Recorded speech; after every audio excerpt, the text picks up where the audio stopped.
Hey,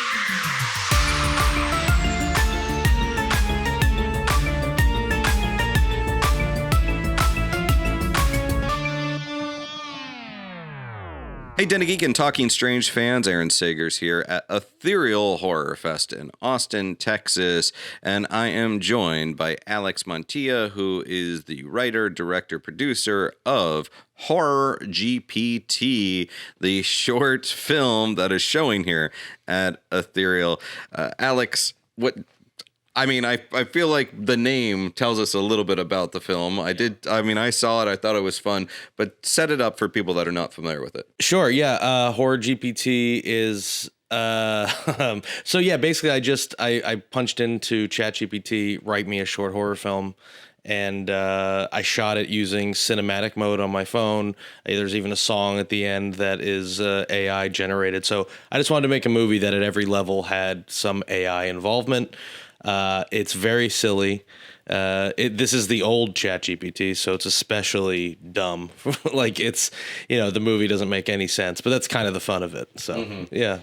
So, okay, why? Like, why go through the AI for that? I mean, what was the initial inspiration for it? So I'm in this little film club in LA called Just Scare Me, where we make a short horror film every 2 months, which is really interesting and fun. Because the irony that this is like my second or third year at this festival, I'm not really a horror guy. Like, I like horror fine, but mostly I do comedies and, kind of genre stuff. But horror is definitely part of it. But I kind of fell into this. And so making a horror film every 2 months for me has been like, all right, let me think of something new, something different. And so I was trying to think of different tools to use, and everyone keeps talking about AI. So I was like, let's see what ChatGPT really could write. And it's terrible. So I don't think we have anything to worry about. But that's kind of like doing an interview. It's a little tricky talking about this film because I don't want to call it terrible because the film itself is fun, but because of how terrible it is. Right. But I also obviously I don't know if anyone's gonna be able to see it, but there's stuff I did purposefully to make it even sillier. Like that first shot where the girl walks in the room and the guy's talking to her across the room, and then the next shot she's right next to him. Like, I did stuff kind of to highlight how silly it was. Yeah. Or when I show up as the 70s cop, why am I dressed like Serpico? I don't know. I tried to have fun with it because I knew it was silly. So with your colleagues or fellow members of your horror club, yeah. Was there gasps and awes about you're just feeding the beast if you're actually making the material based on it, or do people kind of get the gag that it's also satire? Yeah, I think everyone got the gag. We did a screening and it got a lot of laughs. So that doing the screening here last night, I was a little nervous because I feel like a couple people maybe missed the opening where it's giving the ChatGPT the prompt, and so I think until halfway through they may not have realized it was a joke. And I was like, oh no, if they think this is real, we're in trouble. Yeah, if someone comes in just a couple minutes late or a couple seconds late, yeah. They're like, this guy. Yeah. This Alex guy. Why is this movie so bad? Now, as you said, this was kind of early ChatGPT. Mm-hmm. Have you re-input those prompts as the AI continues to learn, or even kind of input this script into the current one to see what it would spit out? So you kind of accidentally stumbled onto something cool here, which is, so in the movie, in the middle, I say, give me a better ending, something with a murder, right? Funny, great. I'm writing something right now, and I was trying to think of interesting ways to kill people. And so I had two of them, and I just needed one more. And so I wrote into ChatGPT, hey, what's a cool way to murder someone? And it said, I can't give you anything with murder or death or whatever. So even since then, you can't do that anymore. Mm-hmm. Like, it won't give you any violence anymore, but it did here, which is really interesting. But no, in terms of going back to ChatGPT to see what I would get now, I haven't done that yet. But so this is technically, like, they called this The Locked Door. That was the ChatGPT title. So this is Horror GPT, The Locked Door. I keep thinking about maybe making it a series and going back and doing, hey, ChatGPT, write me another horror movie, and seeing what comes out. So we'll see, because it does keep getting better, and I think at a certain point maybe it will not be awful. Right. Or at some point, you'll just be able to plug in your own name and say, "Write me a script that sounds like Alex me." Montilla. Yeah. So with horror, though, I know you said it's not necessarily your go-to genre typically. What's sort of your horror DNA insofar as you have some, and also your comedy DNA? Like, what's your vibe? Sure. Yeah. I mean, I do like my favorite classic film is Psycho. So like I do love horror, but I think it's definitely more slasher, kind of realistic, for lack of a better word. Like, you know, I can't really get into like supernatural stuff. That's my big problem with horror movies. Like, you know, you go see something and it's like, oh, we came up with this rule at the end that now all of a sudden is going to change everything. It's like, oh, but okay. But yeah, I love Psycho. I love the Friday the 13th movies. I mean, I know those are silly, but like, I like that you just applied the term realistic to Friday the 13th. I know, of course.